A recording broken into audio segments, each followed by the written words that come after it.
네, 오늘은 내가 주를 보았다라는 제목으로 함께 은혜를 나누고자 합니다. 오늘 본문에는 예수님께서 부활하신 날 새벽에 일어났던 장면을 기록하고 있습니다. 예수님이 장사된 지 사흘 만에 죄와 사망 권세를 깨뜨리고 다시 살아나셨습니다. 예수님의 부활은 죽기를 무서워하여 사망 권세를 가진 마귀에게 종노릇하고 있는 모든 사람에게 최고의 소망을 주는 복된 사건이었습니다. 이제 예수를 믿고 구원받은 우리 성도들은 예수님처럼 다시 부활할 수 있기 때문에 사망아 너의 승리가 어디 있느냐, 사망아 내가 쏘는 것이 어디 있느냐라고 담대하게 외칠 수 있게 된 것입니다. 부활은 죽은 것이 다시 살아나는 것입니다. 예수님이 십자가를 지시고 죽으셨을 때에 예수님을 따르던 제자들은 너무나 실망하고 슬퍼서 마치 죽은 것과 같이 되었습니다. 그런데 그 제자들이 부활하신 예수님을 다시 만나게 되었을 때 잃어버린 믿음을 회복하고 부활에 대한 소망을 가질 수가 있었습니다. 우리 성도들에게 있어서 이 부활절이 최고로 축복의 절기인 까닭이 바로 여기에 있는 것입니다. 우리가 험난한 인생을 살다 보면 때로는 지치고 낙심하여 믿음을 잃어버리고 또 우리의 영적으로 죽은 것과 같이 그렇게 살아갈 때가 있습니다. 그럴 때마다 우리는 이 예배를 통하여 부활하신 예수님을 새롭게 만남으로써 우리의 잃어버린 믿음을 회복하고 참된 소망을 가질 수가 있는 것입니다. 오늘 본문에는 부활하신 예수님을 맨 처음 만나 이 막달라의 이야기를 기록하고 있습니다. 막달라 마리아는 부활하신 예수님을 처음 만나 내가 주를 보았다라고 전하는 최초의 예수님의 부활의 증인이 되었습니다. 예수님의 부활의 증인이 되는 것은 마리아뿐만 아니라 예수를 믿는 우리 모든 성도들에게 주신 주님의 지상 명령입니다. 그러면 우리가 예수님의 부활의 증인이 되려면 어떻게 해야 할까요? 먼저는 막달라 마리아처럼 부활하신 예수님을 만나야 합니다. 그러면 우리는 어떻게 부활하신 예수님을 만날 수 있을까요? 오늘 말씀을 통해서 우리들은 부활하신 예수님을 새롭게 만나고 예수님의 부활의 증인이 되는 축복의 주인공들이 되시기를 주님의 이름으로 축원합니다. 자, 오늘 본문의 말씀을 통해서 우리는 예수님의 부활의 증인이 될 수 있는 세 가지 비결을 살펴보고 함께 은혜를 나누고자 합니다. 첫 번째로 우리가 부활하신 예수님을 만나서 부활의 증인이 되기 위해서는 주님의 말씀을 기억하고 믿어야 합니다. 오늘 본문을 보면 막달라 마리아가 예수님의 무덤가에서 울고 있었습니다. 성경은 그때가 안식 후 첫날 아직 어두운 때라고 기록하고 있습니다. 그러니까 부활절 새벽인 것입니다. 부활절은 예수님이 죄와 사망 권세를 이기고 다시 살아나신 날입니다. 예수님의 부활은 모든 사람에게 최고의 기쁨과 소망을 주는 날입니다. 그런데 그 기쁘고 좋은 날 막달라 마리아는 누구보다도 깊은 슬픔 가운데 한없이 울고만 있었던 것입니다. 그런데 이렇게 울고 있는 마리아에게 천사들이 이렇게 말합니다. 오늘 보면 13절 말씀을 보시면 천사들이 이르되 여자여 어찌하여 우느냐 이르되 사람들이 내 주님을 옮겨다가 어디에 두었는지 내가 알지 못함이니이다. 그러니까 마리아는 사람들이 예수님의 시체를 도둑질해 갔다라고 생각했던 것입니다. 그러자 이번에는 예수님께서 또다시 마리아에게 이렇게 말씀합니다. 오늘 본문 15절 말씀을 보시면 예수께서 이르시되 여자여 어찌하여 울며 누구를 찾느냐 하시니 마리아는 그가 동산지기인 줄 알고 이르되 주여 당신이 옮겼거든 어디에 두었는지 내게 이르소서 그리하면 내가 가져가리이다. 우리는 여기에서 마리아가 오는 이유를 발견할 수가 있습니다. 막달라 마리아는 다른 여자들과 함께 예수님의 시체에 향품을 바르기 위해서 무덤을 찾아왔는데 그 무덤 속에 있어야 될 예수님의 시체가 보이지 않았던 것입니다. 그래서 마리아는 너무나 슬픈 나머지 자기에게 말하는 분이 천사인지도 모르고 심지어 예수님인지도 몰랐던 것입니다. 사실 이날은 사랑하는 예수님이 다시 살아나신 날이고 가장 기쁘고 좋은 날입니다. 그런데 왜 막달라 마리아는 그 사랑하는 예수님도 알아보지 못하고 그렇게 슬피 울며 있어야만 했을까요? 그 이유는 바로 주님의 말씀을 몰랐기 때문입니다. 이것은 막달라 마리아만 그런 것이 아니라 그때 예수님의 제자들도 마찬가지였습니다. 막달라 마리아가 예수님의 무덤을 찾았을 때 그 무덤을 지키고 있던 군병들은 없어졌고 또 무덤 입구를 가로막고 있던 커다란 돌이 입구에서 옆으로 치워져 있는 것을 발견했습니다. 그래서 분명히 누군가 그 예수님의 시체를 도둑질해 갔다라고 생각해서 다른 제자들에게 이 사실을 알린 것입니다. 이 소식을 듣고 베드로와 요한이 달려와 보니까 정말 무덤 안에는 예수님의 시체가 없는 것이었습니다. 근데 그들은 이상하기만 생각하고 다시 자기들의 집으로 돌아갔던 것입니다. 그들은 빈 무덤을 확인하고서도 예수님의 부활하셨다라는 사실을 믿지 못했던 것입니다. 성경은 그때의 장면을 이렇게 기록하고 있습니다. 요한복음 20장 9절 말씀을 보시면 그들은 성경에 그가 죽은 자 가운데서 다시 살아나야 하리라 하신 말씀을 아직 알지 못하더라. 근데 이 베드로와 요한은 평소에 예수님께서 가장 아끼고 사랑하셨던 제자들이었습니다. 근데 그 제자들조차 예수님의 죽음 가운데서 다시 살아나야 하리라 하신 말씀을 아직 알지 못했다라는 것입니다. 예수님은 분명히 제자들에게 예수님의 고난을 받으시고 또 십자가를 지시고 죽으셨다가 사흘 만에 다시 살아나실 것을 예고해 주셨습니다. 그리고 그리스도의 고난당하심과 부활은 성경에 이미 예언된 것이었습니다. 그럼에도 불구하고 제자들은 그 말씀을 모르고 또 그 말씀을 믿지 않았기 때문에 두려움 가운데 절망 가운데 또 슬퍼하고 울고만 있었던 것입니다. 그래서 오늘 본문과 동일한 장면을 기록하고 있는 누가복음 24장에 보면 천사들이 이렇게 말하는 것을 보게 됩니다. 누가복음 24장 5절 이하의 말씀을 보시면 어찌하여 살아있는 자를 죽은 자 가운데서 찾느냐 여기 계시지 않고 살아나셨느니라 갈릴리에 계실 때에 너에게 어떻게 말씀하셨는지를 기억하라 이르시기를 인자가 주인의 손에 넘겨져 십자가에 못 박히고 제3일에 다시 살아나야 하리라 하셨느니라. 천사들은 예수님이 너희에게 어떻게 말씀하셨는지를 기억하라 라고 말합니다. 예수는 이미 3번이나 주님의 고난당하심과 죽으심과 부활을 예고하셨던 것입니다. 그들은 천사의 말을 듣고 나서야 정신을 차리게 됩니다. 그리고 그 예수님의 말씀을 다시 기억하는 것입니다.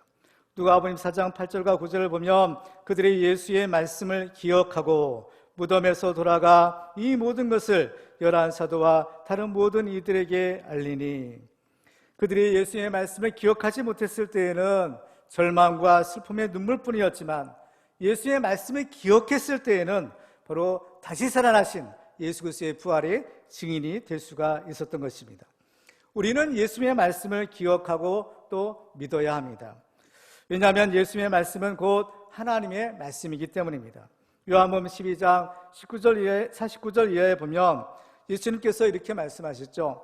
내가 네 자유로 말하는 것이 아니요 나를 보내신 아버지께서 내가 말할 것과 이룰 것을 친히 명령하여 주셨으니 나는 그의 명령이 영생인 줄 아노라.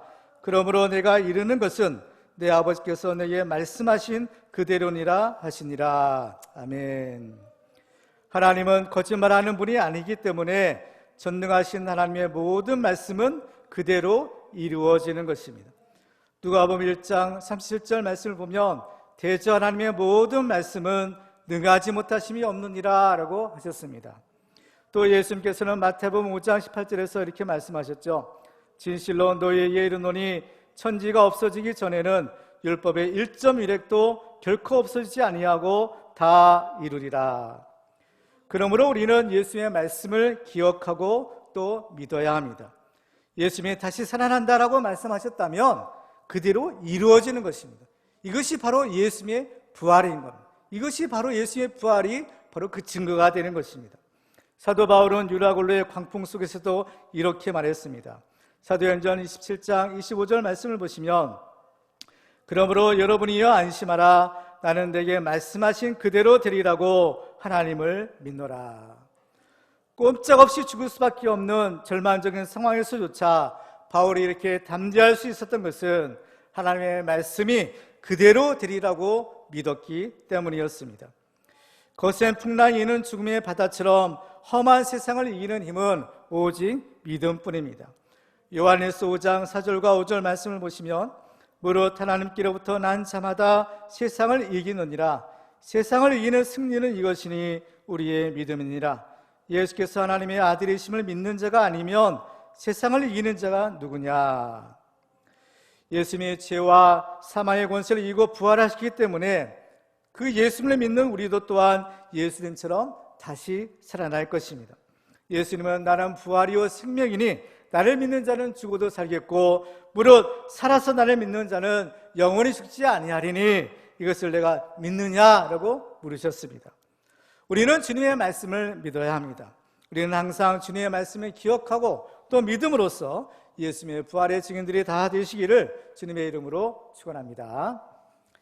두 번째로 우리가 부활하신 예수님을 만나 부활의 증인이 되기 위해서는 우리에게 최고의 축복을 주시는 하나님을 믿어야 합니다. 우리가 하나님을 믿는 신앙생활을 할 때에 가장 중요한 것이 있다면 그것이 바로 믿음입니다. 그런데 성경을 보면 우리는 두 가지 사실을 믿어야 한다라고 말씀합니다.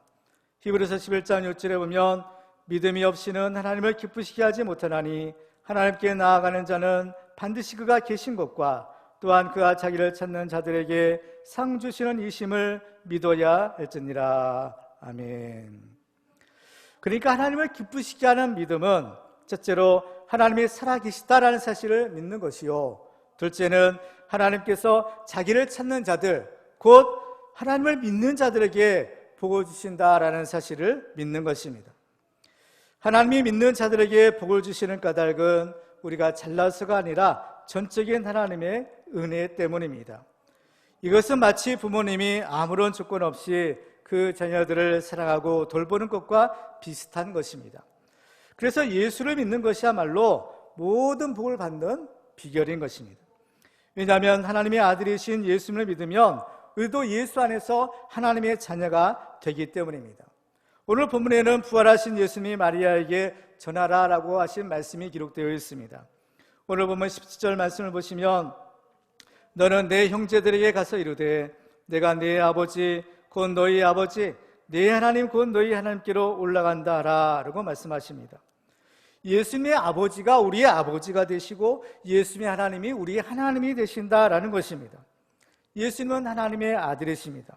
그래서 예수를 믿는 사람은 예수님처럼 예수 그리스도 안에서 하나님의 아들이 될 수 있다라는 것입니다.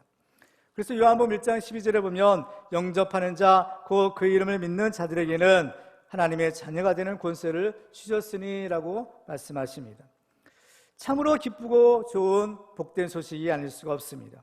그러므로 우리는 우리를 사랑하시고 또 우리에게 복 주시는 그 하나님 아버지를 믿어야 합니다. 비록 우리가 부족할지라도 우리를 용납하시고 우리를 사랑하시는 그 하나님의 아버지를 우리가 믿어야 합니다. 오늘 본문을 보면 처음에는 막달라 마리아도 또 예수님의 제자들도 예수님이 하신 말씀을 기억하지 못했고 또 예수님의 부활도 믿지 못했습니다. 그럼에도 불구하고 부활하신 예수님께서는 그들을 찾아주셔서 친히 만나주시고 주님의 부활하신 몸을 보여주신 겁니다. 그래서 그들로 하여금 바로 이 부활신앙을 갖도록 하신 겁니다. 믿음 없는 자가 되지 말고 믿는 자가 되라라고 말씀하시는 겁니다. 우리도 지금 당장은 이 부활이 믿어지지 않고 또 하나님의 말씀도 잘 모를지라도 너무 걱정할 필요는 없습니다. 다만 우리가 예수님을 믿기만 하면 하나님은 우리를 당신의 자녀로 삼아 주셔서 우리를 돌보아 주시는 것입니다. 그래서 어느 때가 되면 우리로 하여금 이 하나님의 말씀이 생각나게 하고 또 하나님의 말씀을 믿어지게 하고 예수의 부활이 믿어지고 또 나도 부활할 것을 믿을 수 있게 해주시는 것입니다. 그렇기 때문에 우리는 지금 당장 우리의 눈앞에 보이는 것만 가지고 실망하거나 낙심할 필요가 없습니다. 오늘 본문을 보면 막달라 마리아가 한없이 울고만 있었던 까닭은 자기가 찾던 예수님의 시체를 발견하지 못했기 때문이었습니다. 그래서 마리아는 예수님이 부활하셔서 자기 곁에 서 계셨음에도 불구하고 그 예수님을 알아보지 못했다라는 것입니다. 사람이 어떤 일에 굉장히 몰두하거나 또 강한 집착을 가지게 되면 다른 것들은 눈에 들어오지 않을 수가 있습니다. 막달라 마리아가 그렇게 예수님의 시체에 집착했던 이유는 그 예수님의 시체에 향품을 발라드리기 위해서였습니다. 그때만 해도 마리아는 예수님이 다시 살아나신다라는 것은 상상조차 할 수 없는 일이었기에 예수님의 시체에 향품을 발라드리는 것만이 자기가 알 수 있는 유일한 사랑의 표시라고 생각을 했던 것입니다. 그래서 마리아는 예수님의 시체가 보이지 않는다라고 그 무덤 곁을 떠나지 못하고 하염없이 울고만 있었던 것입니다. 그런데 성경을 아는 우리가 볼 때에 마리아는 그렇게 울고 있을 필요가 전혀 없었던 것입니다. 왜냐하면 예수님은 이미 죽음에서 다시 살아나셨기 때문입니다.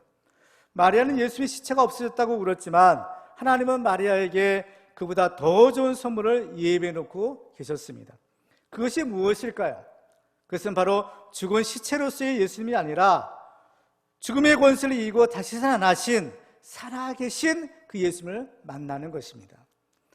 예수님의 시체가 없어졌다고 한없이 슬퍼하고 울고 있는 막달라 마리아처럼 사람들은 자기가 원하는 것이 이루어지지 않았을 때 실망하며 낙심하기가 쉽습니다. 그런데 사실은 믿음 있는 사람이라면 전혀 그럴 필요가 없는 것입니다. 왜냐하면 우리를 사랑하신 하나님이 항상 우리가 원하는 것보다 더 좋은 것을 예비해 놓고 계시기 때문입니다. 그렇기 때문에 우리는 우리가 원하는 것만 달라고 때를 쓰고 고집을 부리는 것이 아니라 항상 하나님의 뜻을 구하고 그 뜻대로 이루어지기 위해서 기도해야 합니다. 이것이 바로 예수님의 기도였습니다. 예수님이 십자가를 앞에 두시고 겟세마네 동산에서 기도하실 때 성경을 보면 예수님께서는 내 마음이 고민하여 죽을 지경이라 라는 말씀을 하십니다. 왜냐하면 얼마든지 죽지 않을 수가 있는데 죽어야 하는 것이 바로 하나님의 뜻이었기 때문이었습니다. 세상에 죽고 싶은 사람은 아무도 없습니다. 그러나 예수님의 기도는 이 죽는 것조차도 하나님의 뜻에 순종하는 것이었습니다. 마태복음 26장 39절 말씀을 보시면 내 아버지여 만일 할만하시거든 이 잔을 내게서 지나가게 하옵소서. 그러나 나의 원대로 마시옵고 아버지의 원대로 하옵소서. 예수님이 이렇게 자기의 뜻을 꺾고 하나님의 뜻에 순종하셨더니 부활의 영광을 얻으시고 우리를 죄와 사망에서 구원해 주신 것입니다. 그렇기 때문에 우리는 지금 당장 내 뜻대로 되지 않는다고 불평하거나 낙심하지 말아야 합니다. 왜냐하면 하나님은 우리를 사랑하셔서 우리에게 항상 최고의 축복을 주시기 때문입니다. 로마서 8장 18절 말씀을 보시면 우리가 알거니와 하나님을 사랑하는 자 곧 그의 뜻대로 부르심을 입은 자들에게는 모든 것이 합력하여 선을 이루느니라 라고 말씀하셨습니다. 우리는 예수님의 시체가 없어졌다라고 우는 마리아가 아니라 죽음에서 다시 살아나신 그 예수를 만난 마리아가 되어야 합니다. 그러므로 우리는 우리를 사랑하시고 또 우리에게 최고의 축복을 주시는 하나님에 대한 믿음으로써 예수님의 부활의 증인들이 다 되시기를 주님의 이름으로 축원합니다. 마지막으로 우리가 부활하신 예수님을 만나 이 부활의 증인이 되기 위해서는 사랑하는 주님과 항상 함께 있어야 합니다. 부활절 새벽에 예수님의 무덤을 찾았던 막달라 마리아는 본래 7 귀신이 들렸던 여자였습니다. 귀신이 하나만 들려도 괴로운 일인데 무려 7 귀신이나 들렸다라는 것은 도저히 정상적인 생활을 할 수 없는 그러한 비참한 상태였다라는 것을 의미하는 것입니다.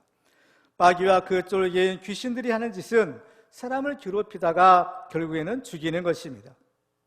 요한복음 10장 10절 말씀을 보시면 도둑이 오는 것은 도둑질하고 죽이고 멸망시키는 것뿐이요 내가 온 것은 양으로 생명을 얻게 하고 더 풍성히 얻게 하려는 것이다 라고 말씀합니다. 예수님께서는 이러한 막달라 마리아를 불쌍히 여기셔서 그녀에게서 이 귀신들을 다 내쫓아 주셨습니다. 주님의 은혜로 구원받은 마리아는 그때부터 새로운 인생을 살게 됩니다. 막달라 마리아는 특별히 예수님을 섬기는 삶을 시작합니다. 누가복음 8장 1절을 이하해 보면 그 막달라 마리아에 대해서 이렇게 증거하고 있습니다. 그 후에 예수께서 각 성과 마을에 두루 다니시며 하나님의 나라를 선포하시며 그 복음을 전하실세 12 제자가 함께하였고 또한 악귀를 쫓아내심과 병고침을 받은 어떤 여자들 곧 7 귀신이 나간 자 막달라인이라 하는 마리아와 헤롯의 청지기 구사의 아내 요한나와 수산나와 다른 여자가 함께하여 자기들의 소유로 그들을 섬기더라. 그래서 막달라 마리아는 예수님이 어디를 가시든지 항상 예수님을 따라다녔습니다. 왜냐하면 예수님을 섬기기 위해서는 예수님의 가까이에 있어야만 했기 때문입니다. 요한복음 12장 20절 말씀을 보면 사람이 나를 섬기려면 나를 따르라. 나 있는 곳에 나를 섬기는 자도 거기 있으리니 사람이 나를 섬기면 내 아버지께서 그를 귀히 여기시리라 라고 말씀하셨습니다. 예수님께서 제자들을 부르실 때 나를 따르라 라고 말씀합니다. 그래서 성경을 보면 마리아는 항상 그 예수님을 따라 예수님이 계신 곳에 함께 있었던 것입니다. 예수님의 잔치집에 가시면 그 잔치의 자리에도 있었고, 예수님이 십자가를 지시고 골고다 언덕길을 오르실 때에는 그 십자가를 지시는 주님의 길을 따라갔습니다. 예수님이 십자가에 달리셨던 그 골고다 죽음의 현장 아래에도 바로 이 막달라 마리아가 있었던 것입니다. 그리고 오늘 본문을 보면 예수님이 이제 죽으셔서 그 시신을 안치한 이 무덤의 자리에도 막달라 마리아가 있었던 것입니다. 마리아는 예수님의 살아생전뿐만 아니라 죽은 이후에도 주님의 곁을 떠나지 않으려고 했던 것입니다. 이것은 마리아가 그만큼 주님을 사랑했기 때문입니다. 무덤이라는 것은 죽은 사람의 시체를 안치해 놓은 곳입니다. 따라서 무덤은 아무리 그 외관을 화려하게 꾸며놓는다 하더라도 그 안에는 죽은 사람의 시체가 썩어서 냄새가 나는 곳이고, 유한한 인생을 살다가 죽을 수밖에 없는 우리 사람의 허망한 운명의 비참한 현장인 것입니다. 그러니 아무리 담력이 센 사람도 무덤 곁에 가면 자연히 등골이 오싹해질 수밖에 없는 것입니다. 더군다나 마리아가 예수님의 무덤을 찾은 때는 안식 후 첫날 일찍이 아직 어두울 때다라고 성경은 기록하고 있습니다. 남자도 아니고 여자가 깜깜한 밤에 사람이 죽은 시체가 있는 무덤을 찾아간다는 것은 상식적인 일이 결코 아닐 것입니다. 그러면 무엇이 마리아로 하여금 이렇게 예수님의 무덤을 찾아가게 했을까요? 그것은 바로 이 예수님에 대한 마리아의 사랑인 것입니다. 요한에서 4장 18절 말씀을 보시면, 사랑 안에 두려움이 없고 온전한 사랑이 두려움을 내쫓나니 두려움에는 형벌이 있음이라. 두려워하는 자는 사랑 안에서 온전히 이루지 못하였느니라 라고 말씀합니다. 막달라 마리아에게 있어서는 그 예수님에 대한 사랑이 죽음에 대한 두려움보다 훨씬 더 컸던 것입니다. 잠언 8장 17절 말씀을 보면, 나를 사랑하는 자들이 나의 사랑을 입으며 나를 간절히 찾는 자가 나를 만날 것이니라 라고 말씀하십니다. 우리는 여기서 왜 부활하신 예수님께서 맨 먼저 막달라 마리아를 만나주셨는지 그 이유를 발견할 수가 있는 것입니다. 이것은 그만큼 마리아가 예수님을 사랑했기 때문입니다. 예수님을 너무나 사랑했기에 예수님의 죽은 시체라도 그 향품을 발라드리고자 했던 것이 마리아의 간절한 사랑의 마음이었던 것입니다. 마리아에게는 예수님에 대한 이런 간절함이 있었기 때문에 그 빈 무덤 곁을 결코 떠나지 않았던 것입니다. 누가복음을 보면 예수님의 무덤을 찾았던 다른 여자들도 있었던 것을 발견하게 됩니다.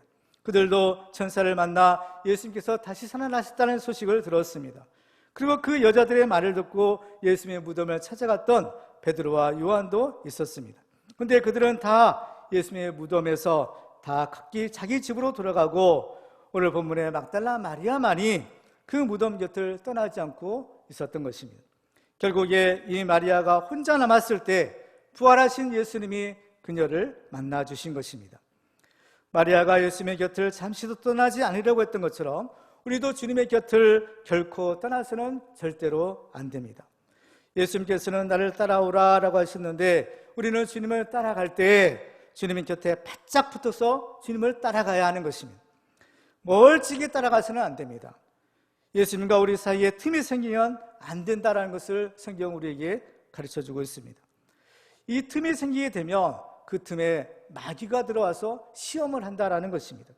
성경을 보면 겟세마네 동산에서 예수님을 붙잡은 사람들이 예수님을 끌고 갈 때에 베드로가 그 뒤를 멀찍이 따라갔다라고 성경을 기록합니다.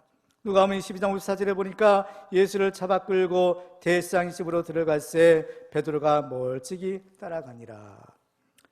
근데 베드로가 예수님을 따라가되 멀찍이 따라가니까 어떻게 되었을까요?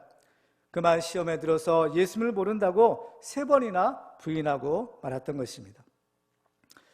근데 우리는 이렇게 예수님을 따라가야 되고 또 가까이 따라가야 되지만 이보다 더 중요한 사실이 있습니다. 그것은 바로 부활하신 예수님은 항상 우리와 함께 계시다라는 사실인 겁니다.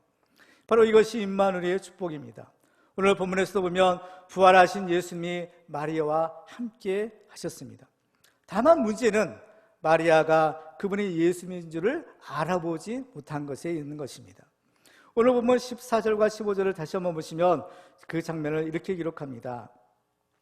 이 말을 하고 뒤로 돌이켜 예수께서 서 계신 것을 보았으나 예수신 줄은 알지 못하더라. 예수께서 이르시되 여자여 어찌하여 울며 누구를 찾느냐 하시니 마리아는 그가 동산지기인 줄 알고 이르되 주여 당신은 옮겼거든 어디 두었는지 내게 이르소서 그리하면 내가 가져가리이다. 아니 자기가 그렇게 사모하며 잠시도 떨어져 있지 않으려고 했던 그 예수님이 다시 살아나셔서 지금 자기 앞에 계셨음에도 불구하고 마리아는 그분이 예수신지를 알지 못했다라는 겁니다. 그 이유는 마리아에게는 아직 부활하신 예수님을 알아볼 수 있는 이 영적인 눈이 떠지지 않았기 때문입니다. 그래서 예수님이 자기 앞에서도 그 예수님을 알아보지 못한 것입니다. 이것은 마리아뿐만 아니라 바울도 마찬가지였습니다. 바울이 다메섹 도상에서 부활하신 예수님을 만납니다. 너무나 강력한 이 영광의 빛에 비추어졌을 때 그의 눈은 그만 아무것도 볼 수 없게 되었습니다. 그러다가 주님께서 보내주신 아나니아가 바울에게 안수하며 기도했을 때 그의 눈에서 비늘 같은 것이 떨어지고 나서야 바울이 다시 볼 수 있게 되었다라고 성경은 기록합니다. 지금까지 바울은 자기 눈에 이런 비늘같이 덮여있는 것조차 알지 못했던 것입니다. 그래서 그는 본다라고 했지만 정작 중요한, 정작 보아야 될 영적인 세계는 보지 못하고 하나님을 위한다고 했지만 그것이 오히려 하나님을 대적하는 것이 되고 말았던 것입니다. 이와 같이 우리도 하나님을 믿고 또 신앙생활을 한다라고 하지만 정작 부활하신 예수님을 보지 못하고 또 예수님의 부활을 믿지 못할 때가 있습니다. 분명히 예수님이 우리와 함께 계심에도 불구하고 그 사실을 알지 못할 때가 얼마나 많이 있습니까? 그러나 분명한 사실은 우리가 알던 모르던 주님은 항상 우리와 함께 계시는 것입니다. 마태복음 28장 20절 말씀을 보시면 볼지어다 내가 세상 끝날까지 너희와 항상 함께 있으리라 하시니라. 이게 주님의 약속인 겁니다. 그러므로 부활하신 예수님을 보지 못하게 우리의 눈을 가로막고 있는 이 불신앙의 비늘들이 떨어져 나가야 됩니다. 그래서 우리의 영적인 눈이 떠서 우리와 함께 계시는 그 부활하신 주님을 보아야 되는 겁니다. 그런데 이것은 전적인 하나님의 은혜가 있어야만 합니다. 하나님의 은혜가 없다면 영적인 눈이 결코 떠질 수가 없는 것입니다. 성경을 보면 두단성에 이 아람 군대에게 포위되었을 때 엘리사가 자기 종의 눈을 뜨게 해달라고 하나님께 기도합니다. 이 엘리사의 하나님께 대한 기도가 드려졌을 때 바로 그의 종의 영안이 열려져서 바로 그 영적인 세계를 볼 수 있었습니다. 오늘 본문에도 예수님을 알아보지 못했던 이 막달라 마리아의 눈이 떠지는 장면이 있습니다. 자, 오늘 보면 16절 말씀을 보시면 이렇게 기록합니다. 예수께서 마리아야 하시거늘 마리아가 돌이켜 히브리 말로 라보니 하니 이는 선생님이라는 말이라. 마리아야 부르시는 이 주님의 음성을 들었을 때 마리아는 바로 이분이 예수님이신 것을 알게 되었다라는 것입니다.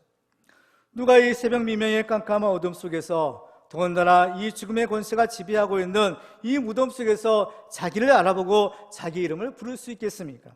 바로 부활이요 생명이신 예수님이신 겁니다. 무덤은 아무런 소망이 없는 죽음의 자리입니다. 이 무덤처럼 정말 죽을 것 같이 힘들고 어려운 삶을 살다 보면 아무도 나를 도와주는 사람이 없다라는 생각이 들 때가 있습니다. 그래서 절망 가운데 혼자 슬퍼하며 눈물을 흘리는 것입니다. 그러나 가만히 돌이켜보면 지금까지 우리는 나 혼자의 힘으로 살아온 것이 결코 아니었습니다. 내가 알았던 몰랐던 양으로나 음으로나 나를 도와준 많은 사람들이 있었고 가장 중요한 것은 주님께서 항상 나와 함께 계셨다라는 사실입니다. 우리는 마리아처럼 우리의 이름을 부르는 주님의 음성을 들어야 합니다. 사랑하는 아들아, 사랑하는 내 딸아, 울지 말아라, 걱정하지 말아라, 두려워하지 말아라. 내가 영원히 너와 함께 해주겠다. 내가 너를 정령 도와주겠다. 이 주님의 음성을 들어야 됩니다. 우리의 선한 목자 되시는 예수님께서는 지금도 여러분의 이름을 부르고 계시는 것을 믿으시기 바랍니다. 요한복음 10장 14절에 보면 나는 선한 목자라 나는 내 양을 알고 양도 나를 아는 것이 아버지께서 나를 아시고 내가 아버지를 아는 것 같으니 나는 양을 위하여 목숨을 버리노라 라고 말씀하여 오셨습니다. 선한 목자가 그 양을 부르는, 양의 이름을 부르는 것처럼 우리의 선한 목자 되신 예수님께서 바로 우리의 이름을 부르고 계시는 것입니다. 마리아라고 부르신 그 예수님이 바로 우리의 이름 한 사람 한 사람을 부르고 계시는 것입니다. 오늘 부활절 예배를 드리는 우리 모두에게 이러한 주님의 음성이 들려지기를 바랍니다. 하나님께서 우리의 영적인 귀를 열어주셔서 주님의 음성을 듣게 하시고 또 우리 영안을 활짝 열어주셔서 우리가 항상 함께 계시는 그 임마누엘 주님을 보기를 원합니다. 그래서 우리도 막달라 마리아처럼 사랑하는 주님과 항상 함께 있으므로 예수님의 부활의 증인이 되시기를 주님의 이름으로 축원합니다. 말씀을 맺겠습니다. 막달라 마리아는 부활하신 예수님을 만나서 예수님의 부활의 증인이 되었습니다. 오늘 18절 말씀을 보시면 막달라 마리아가 가서 제자들에게 내가 주를 보았다 하고 또 주께서 자기에게 이렇게 말씀하셨다 이러니라. 마리아가 전한 예수 부활의 복음은 모든 사람들이 들어야 될 가장 기쁜 소식입니다. 왜냐하면 바로 이 복음은 모든 믿는 자에게 구원을 주시는 하나님의 능력이 되기 때문인 것입니다. 예수님께서는 우리들에게도 너희는 내 증인이 되라 라는 사명을 주셨습니다. 오늘 부활절 예배를 드리는 우리 모두는 이 부활하신 예수님을 새롭게 만나서 생명의 복음을 전함으로 예수님의 부활의 증인들이 다 되시기를 주님의 이름으로 축원합니다.